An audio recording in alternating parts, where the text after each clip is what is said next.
Hello everyone. So today I'm going to be doing a look for you which is suited for a more mature individual. Ever since I launched my channel here on YouTube several years ago, one of the most highly requested tutorials was to do a makeup look with tips and techniques for a more mature demographic. I find within my work, when I meet clients or models that are more mature, they always tend to ask me similar sorts of questions. How do I look younger? How can I look good as I'm older? How do I look good as I am getting older? Within the sort of world we live in, you tend to find a great premium put on youth, or great value put on youth. But I think you can look and feel great at any age, whether you are 9 or 90.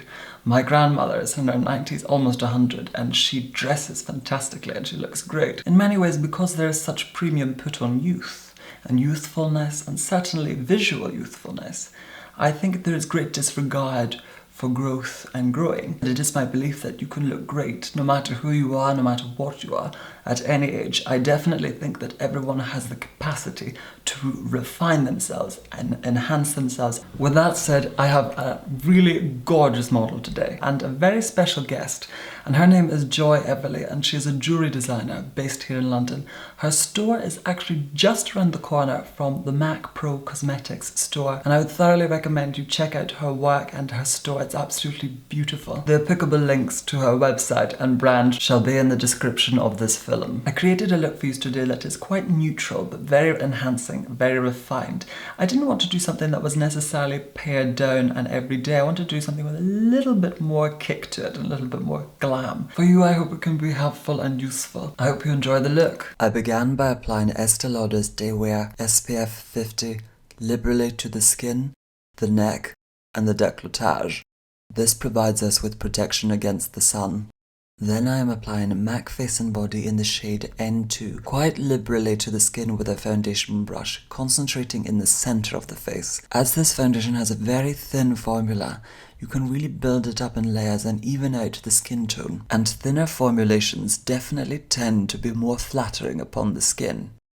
Applying it to the neck, then I am taking a dual fiber brush and blending and buffing the foundation into the skin. And really buffing that foundation into the skin to ensure seamlessness. Buffing product into the skin can really diffuse the appearance of pores. Then I am taking Becca's Shimmering Skin Perfector in the shade Pearl on the same foundation brush and applying that to the high points of the cheek and softly blending it into the skin. Then I am taking Clinique's All About Eyes Concealer in the shade 2 and with a concealer brush applying that to the underneath of the eye, the inner and outer corner. This concealer is fantastic as it is slightly light reflective, so you can really use it to bounce light. It just lifts and corrects any areas where there is shadow or discoloration. Taking a synthetic blending brush and buffing, blurring and blending the concealer into place around the eye and the outer part of the eye just to lift the eyes. This concealer is fantastic for this purpose as it is able to give coverage without enhancing finer lines. By building the product up slowly, you will be able to gauge how much of the product you actually need. And by working in small amounts, you can create a patchwork of correction as opposed to applying a strong concealer everywhere. Then I'm taking MAC Cosmetics bronzing powder in the shade Matte Bronze. Contouring can really make faces appear quite gaunt, but because this is a bronzer, we are building up and adding a hue which also gives colour and shape to the face without looking gaunt. By bronzing with a matte bronzer, you can really add warmth to the skin ever so slightly. Warming up the skin by applying that across the forehead and into the temples.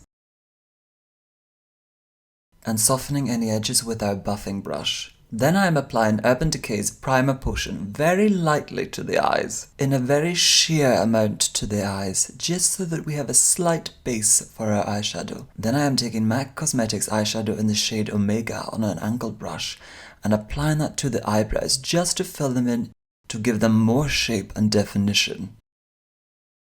I tend to find cool tone powder eyeshadows most flattering for filling in eyebrows. Then I am applying MAC Cosmetics Brow Set to the eyebrows. This shall lock the eyebrows and the eyeshadow that we have applied to the eyebrows in place. Then I'm applying MAC Cosmetics eyeshadow in the shade Brûlée, which is a fantastic colour. Just buffing that onto the eyelid. We don't want a very thick layer, so it provides a base and also evens out any redness. Now I am taking MAC Cosmetics eyeshadow in the shade Omega on a 217 brush and buffing that onto the outer corner of the eye and working it slightly into the socket. And buffing it in thin layers. This just enhances the shape of the socket and wings and lifts the eye up slightly. Then taking our brush that we applied the Brûlée with and blurring any edges, continuing to ensure no harsh lines. And taking the same Omega on a pencil brush and applying that to the lower lash line. And really slowly building up definition. And taking the same eyeshadow Omega on a pencil brush and applying that to the lower lash line, working from the outside of the eye inward. And by building up in small layers, you can really create a beautiful gradient. And blurring any edges. Then I am taking MAC Cosmetics pencil in the shade Teddy, which is a beautiful metallic brown, and working and smudging that into the eyelashes. And by working this into the root of the lashes, you bring great definition to the eye. And dotting and working that into the lower lash line ever so slightly. And really building it up at the outer corner. This just brings lift to the eye and brings and pulls the eye outward. And with a synthetic pencil brush, really start to blend the eye pencil that we have applied and just build up ever so slightly in layers and go back in and blend with our brush from before. Do not be afraid to apply quite a bit of eye pencil, but just ensure that the edges of it are blended well. As we grow, our eyelashes become sparser, so enhancing and defining the eyes is a great step. Then I am applying MAC Cosmetics pencil in the shade NW25 to the waterline. Flesh tones just even out any redness that might appear on the waterline and opens up the eye. Then I am applying the Balm's What's Your Type mascara on a brush to the eyelashes. This allows me to control the amount of mascara that I wish to place on the eyelashes. And I am really building up the mascara just to really define the eyelashes. And really building up definition. And brushing through with a clean wand just to remove any possible excess. And applying that to the bottom lashes.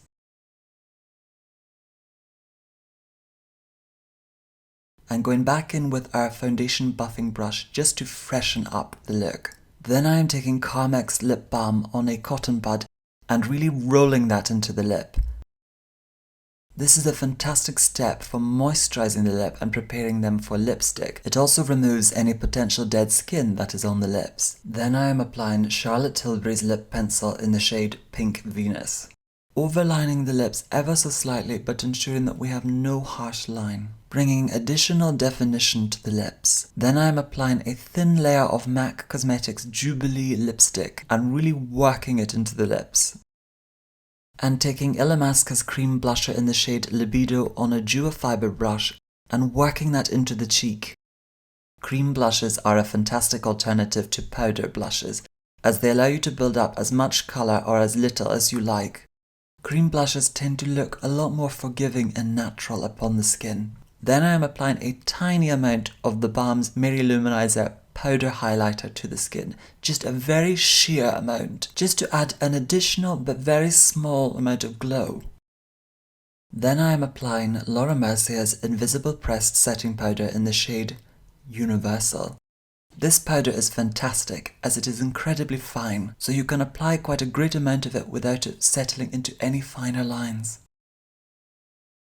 And mattifying any unwanted shine through the T-zone, the sides of the nose and the chin. And applying a slight amount of the highlighter to the décolletage to ensure consistency, enhancing the glow.